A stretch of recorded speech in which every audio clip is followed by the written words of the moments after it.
The Western Kentucky Hilltoppers are kicking off Conference USA predictions. It's a new look conference this year, but one of the conference's bigger brands should be the top dog in the conference this season. Western Kentucky returns a lot of great talent, especially offensively, and this is the team that has the drive, the making, and the talent to be able to win a Conference USA title. Now, there are some new challenges in Conference USA this season, and a lot of pretty interesting teams enter the fray, and while it is a smaller conference, it means you play everybody this year. So could Western Kentucky win the Conference USA title in 2023, or are the Hilltoppers not going to be able to top that hill this season? What's up, Tailgaters? My name is Tailgate Nate. I'm previewing, predicting, analyzing all 133 FBS level college football teams this summer. Guys, I've probably done your favorite team. If you happen to be a fan of a team in Conference USA, just watch over these next 3 days. But please hit the subscribe button, ring the bell. You can go back and watch any other video, and you can also see my thoughts during the season as well. But there is more than that you can do to help me support my channel. You're doing one right now by watching the video. You can do more by liking, commenting, sharing, and anything else that you guys are willing and able to do to help me support my channel. So I thank you guys so much for the support. Let's dive in now. Conference USA is here. Over the next 3 days, we'll be talking about it. Western Kentucky is up first.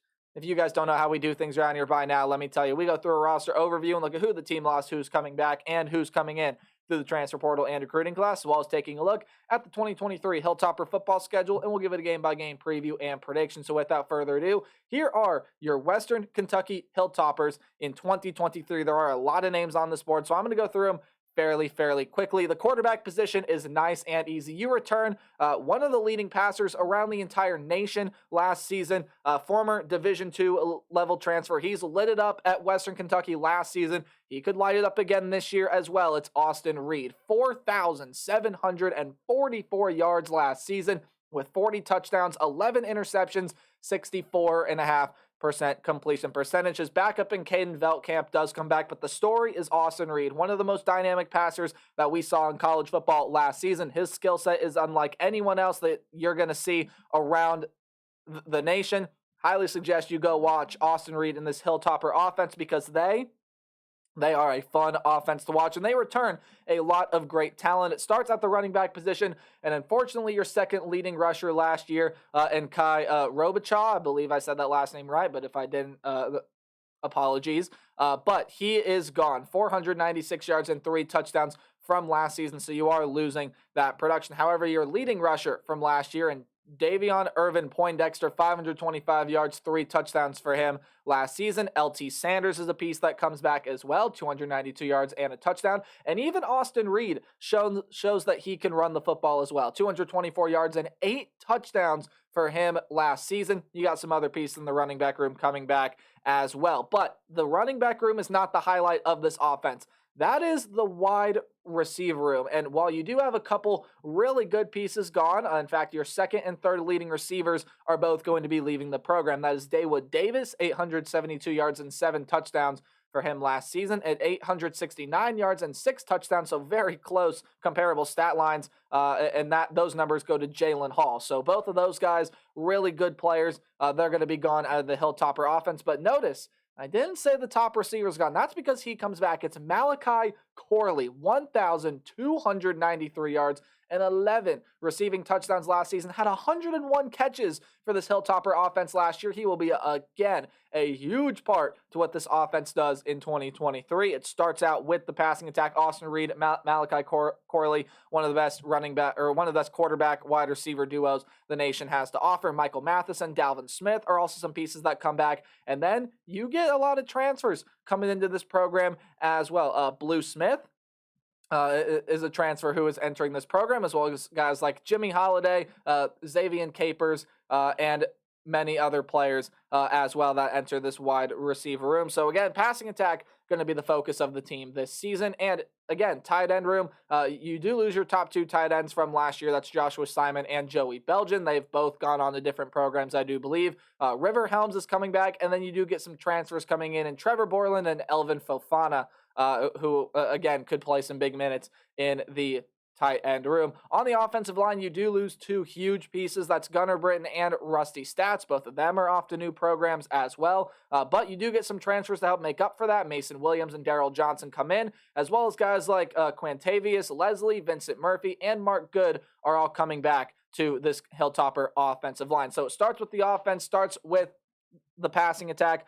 But let's look at this defense, because this defense did lose a lot of talent. And I mean a lot of talent. Starts out with the defensive line, and you lose some pretty key pieces here on the defensive line. Jawan Jones, Lorenzo Hernandez, Broderick Martin, and Darius Shipp, all of them had some pretty solid production for this team last season. Jones, Hernandez, and Martin each had a sack and a half last season. Jones ended up having a pick six, couple pass defended between Hernandez and Martin there as well. Shipp ended up with 22 tackles, but those are four really key players that are going to be leaving this defensive line. Now, who does come back? Well, you are going to return guys like Terrion Thompson, did have 21 tackles, 2 sacks last season, and Deontay McCray will be returning as well. But really, there are a lot of transfers coming in to help make up for what you lost. Keontae Davis, Jaden Loving, and Tyrese Black all transfer in and should all play pretty key minutes for the Hilltopper defensive line this season. Linebacker room, again, you do lose a lot more talent here as well. Derek Smith is gone. That is 98 tackles, 3 sacks, 4 pass defended, and a pick from last season. Will Ignat is gone as well. 61 tackles, 3 pass defended for him. And then you also are going to be losing Jaden Hunter, 42 tackles, sack and a half for him last season. However, your leading tackler does come back. That was Jaquez Evans, 107 tackles, and led the team with 9 sacks, 5 pass defended as well. Aaron Key, Nico Cooper, and Anthony Brackenridge are going to be some names that return to the linebacker room. But it starts with Jaquez Evans, probably the best defensive player from the last season. Should continue to be that way here in 2023 for the Hilltoppers. In the defensive back room, you do lose a lot of talent in this position grouping as well. Caleb Oliver was your third leading tackler. He is gone, tied for the team lead with 4 picks that have a pass defended and a couple sacks mixed in there as well. Khalif Halassi, I believe is how you say that last name, but again, I apologize if I mispronounced it. 63 tackles, 3 sacks, 10 pass defended, 2 picks for him last season. That's another big loss. Dominique Bradshaw is another name that leaves this defensive back room as well. But when you take a look at who comes back, Talik Allen, Upton Stout, Kendrick Simpkins, Davion Williams, Rome Weber, and so many more. So there is still a lot of great talent. Upton Stout was tied for that team lead with 4 interceptions last season. So again, still is some good talent here. Your head coach is Tyson Helton, offensive coordinator Drew Hollingshed, and offensive coordinator Drew Hollingshed, my apologies, and defensive coordinator Tyson Summers. As now we take a look at the Hilltopper schedule for 2023. Any game at home is going to be underlined, while any game on the road will be in italics or that slanted text. Any game you see in green is a game that I think the Hilltoppers are going to win fairly easily. Any game in yellow is a back and forth 50-50 type game, but the Hilltopper is going to be able to win, and red is a loss. You start out your year with what could end up being a much improved team out of, again, the new look American Athletic Conference. It's the South Florida Bulls. I'm very interested to watch this team this year. I think they're adding a lot of very nice pieces through the transfer portal. And while if you go back and watch that video, I don't necessarily think it leads to many wins this season. That could be a team that could see a big jump this year. So I think South Florida is going to keep this game competitive. I think they have enough on offense